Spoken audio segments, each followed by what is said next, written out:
really, though, the purpose of magic ultimately is the same as any spiritual path in its truest mystical sense, because the goal, and they say it very profoundly and upfront in magic, at the end becomes completing the great work, which is liberating oneself from suffering for all of eternity. It seems that and it also works on your aura, your energy field, but it seems that almost all negativity or things that shouldn't be in my life or things that I'm not meant to be doing as part of anything, whether good, bad, relationships that I'm not supposed to have, there's a way that they get pulled out of my life by the universe. And then it also brings in so many fulfilling things that are part of my path that are meant to be there. Yes. Hello and welcome to my podcast. Today I'm here with Bigsnowap, and we're doing a new series on what's called Magick. Magic with a C and a K at the end. And specifically what's called Ceremonial Magick, or White Magic, or High Magic, which is a practice that comes out of Western spiritual traditions that we've been doing a lot of lately, in which we found to be super beneficial in all aspects of our lives, from the material to the spiritual planes. And I've also found that most people I've ran into at least know very little about this, and I also knew very little about it. Isn't that kind of like, don't you find it kind of peculiar that so few people know about this? It's almost easier to find information about Eastern traditions like Hinduism and Buddhism and stuff. And it's way more common. Yes. Like, you know, we know a large handful of the same people, and you know, I know a bunch of people, and you know a bunch of people. We both travel a lot in our careers, and we meet people, and like, you know, I could undoubtedly say that I come across people who know about the Eastern traditions way more than about the Western traditions. Yeah, which is super interesting, because like when I started studying and finding out that ceremonial magic comes from basically ancient Sumeria, the Mesopotamia area, and through what we learn about kind of what the Egyptians, that's what they were doing, and that it came through the traditions of ancient Judaism and the Bible into Christianity. And really, it's the most powerful spiritual practice that came out of those traditions. And it's interesting because in Hinduism, for example, they have the different forms of yoga, of devotional yoga and wisdom yoga and physical yoga and meditation. And I always wondered why the Western traditions didn't really have sort of a set practice to grow spiritually, to get to God. But they do. Yeah. And it's super powerful. It's one of the best ones there is. But it's very, well, it's not as hidden and secretive now, but as you've taught me and as I've learned the history of magic, it was very hidden and was very secretive, and now is a little bit more accessible, but still a little bit secretive too. Yes, and I'd like to touch on two things. One, what you were just saying, the secretive aspect is a lot of times this type of study is referred to as occultism. And the second thing I wanted to touch on was the connotation that occultism brings. But before that, I wanted to finish my first statement, in which occultism literally means hidden. And throughout the ages, or not the ages, but like throughout like the last 1,000 or so years, this knowledge has been hidden on purpose from the masses. Except for people that were like in special orders, like the Golden Dawn and stuff like that. Like the only way you were going to be able to access this knowledge was if you were part of a special order, like the Golden Dawn.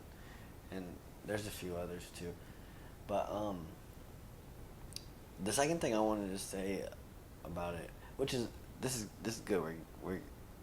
This is a good intro, you know, because I feel like we need to give a good intro, you know, because this is some powerful stuff. Not only that, and people don't really understand about it. And the people who have heard small things about it, like, you know, like, this knowledge is profound and life-changing, to say the least. The negative connotation that is perceived by most people is that all forms of Western practice, magic, occultism, are bad, evil, bad. wrong, and that's why they were burning people at the stake in the church, like. And that kind of yeah, like I mean, people were like, when I say like this knowledge was hidden on purpose, I don't mean politely. Like, there has been bloodshed over this knowledge. There has been wars fought over this knowledge, and it's a crazy time that we live in, because it's like now you can just go on the internet and find like all of it. Yeah. I mean, like, yeah, I know. I'll be honest, like I've learned. See, the way I learned was the internet would get me like a little info that would get me enough info to find a book, and then I would find a book that would give me like the info, and those books led me to other books and other internet articles, and it kept making me ask more questions because I was getting more information that I wanted to have more knowledge about. And I have studied tremendously, and it's sad that people think that this stuff is like wrong or bad. It's like a lot of people that I know are even scared to even try and understand this stuff, because like we were saying in our last video about paradigm, it's like their beliefs that they've grown up in, like with their religions and their parents and grandparents, like, you know, deeming this stuff as evil. Yeah.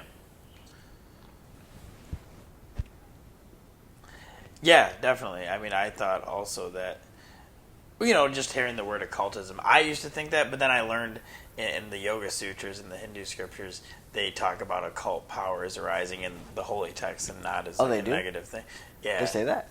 Yeah, in the Yoga Sutras, which is that blue book I have over there, they say, like, you know, they're describing following the 8 limbs of yoga to like enlightenment, and they say like when you do this and this, occult powers arise, and then they talk about all the different powers of like clairvoyance and being able to like see things in different places and all that, and like being able to make one like its body into like a super tiny and super big and everything. That's really interesting, because I thought that word was strictly for Western practice, but obviously I was super wrong. They do use a lot when they like talk about occult powers in the way of like, I guess it would be hidden powers, or like, you know, like cities, like spiritual powers. I suppose that is what they would be meaning.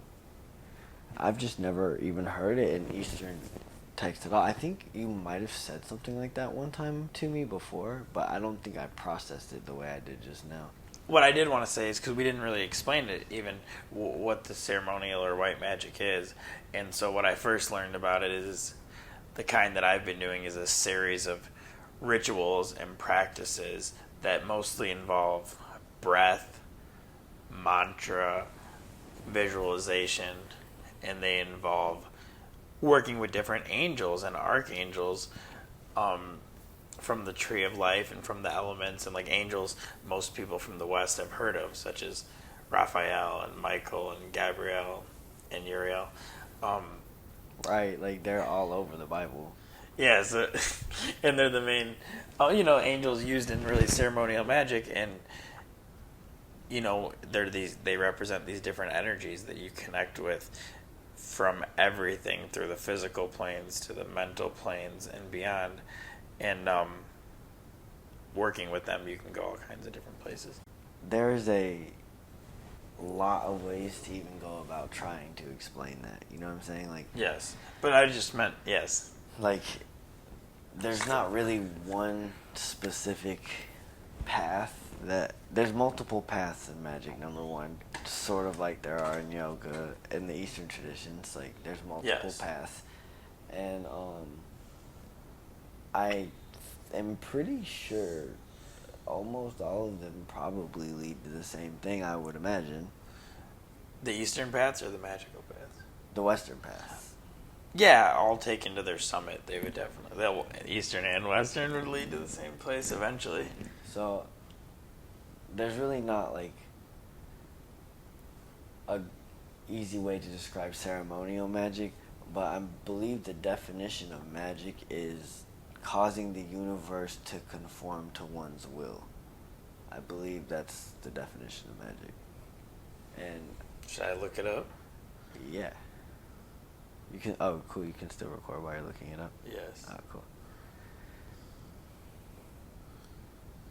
An effort to make a change in one's life by using one's own personal energy and the energy of surrounding elements.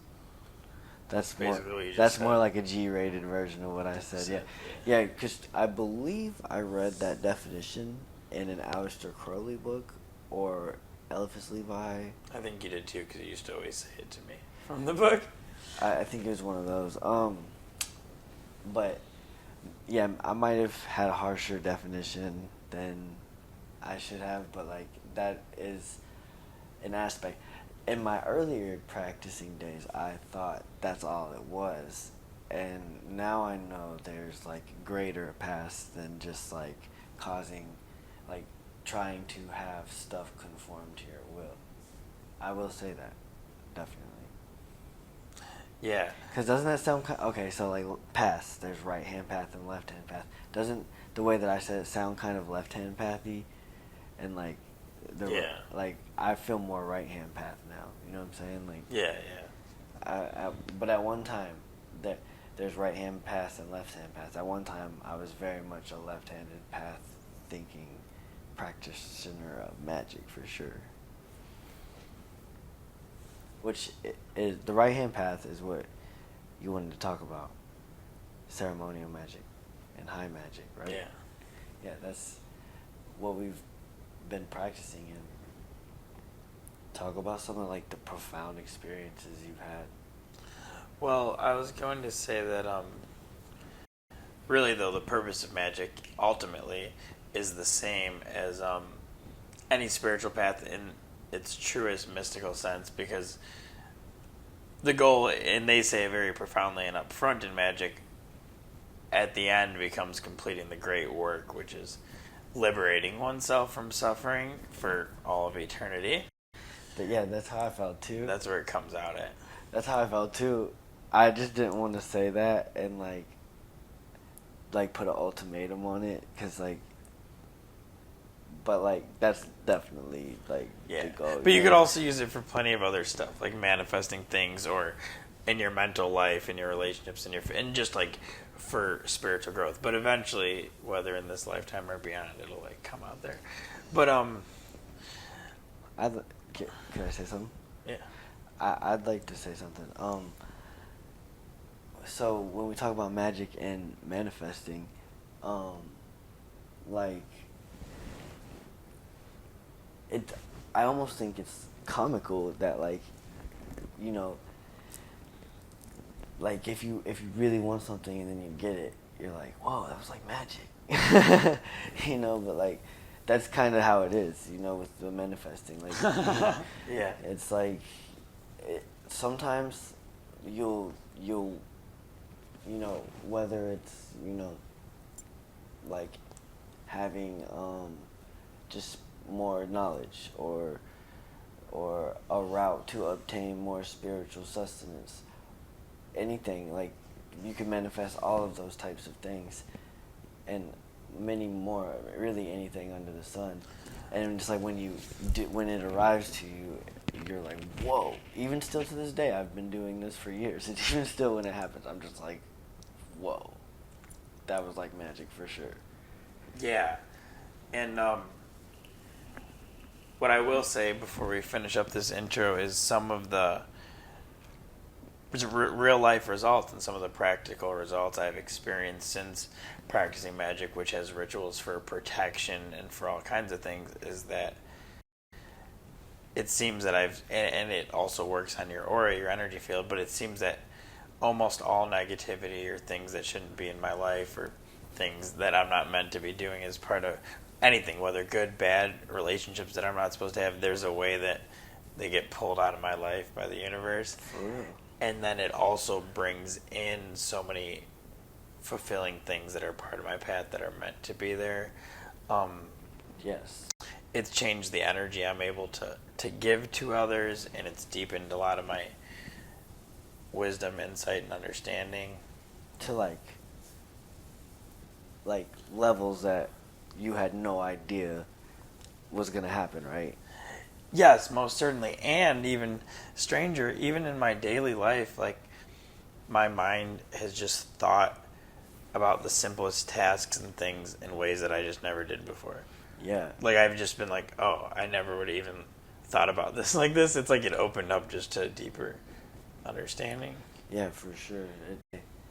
Everything you just said, I could not have said it in a better way, and it was nice to hear you put it that way, because like that's just like that's what it does, and it's just like it's so practical and like obvious that like all you can really do once you do discover this is just be grateful, you know, and just like I'm so grateful, like I'm so grateful, and it's like when I first started doing magic, like I would make myself say I'm grateful, because I used to have a lot of anger and resentment, and just like, I was in a different place than I am now.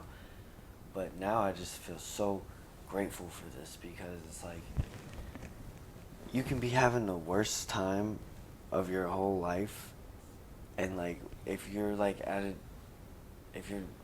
practicing like these like doing these rituals and invoking these angelic energies into you and using them to banish anything that doesn't serve you, it's like nothing can penetrate you. You're like, you feel so like motivated all the time, to just be better and make everything better, like, and like that involves like not being able to like that involves like a lot of like understanding and like awareness, like when people around you maybe don't like act the way you would think they would act, and like people make mistakes, and like and you see people in different situations in life, and you're able to like have compassion for them, which like I owe that to like magic for me, you know what I'm saying, like, and the Eastern traditions too.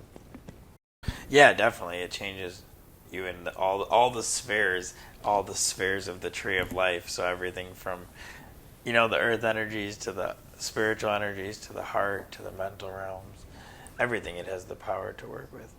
So as we progress with this series, we'll get probably more in detail with maybe experiences that we've had in practice or different practices, and more into the philosophy and tradition of magic for anyone who's interested in following us on this journey. Yeah, we'll talk about things like the Kabbalah. We'll talk about, we already made a whole series on the Hermetic principles, so that's great. So we don't have to talk about that. That's great, because we have a whole series on it. And we'll talk about your different spiritual bodies, and do we think that do we talk about the chakras, like, and how is that Eastern, like that's magic, right? How they like go really far past like the ones we typically talk about. I think it's both, I guess. Oh yeah, that probably is magic. Yeah, I don't know. That's like a fat combination of but both. No, that's but just I like don't know. That's like neither. That's like just what it is. Yeah, you know what I'm saying? Yeah. Yeah, because I mean chakras are in magic as well. They're different though, but yeah. But anyways, we can't. Yeah, there's a ton of stuff that we're gonna talk about. I'm really excited. This is definitely a good topic.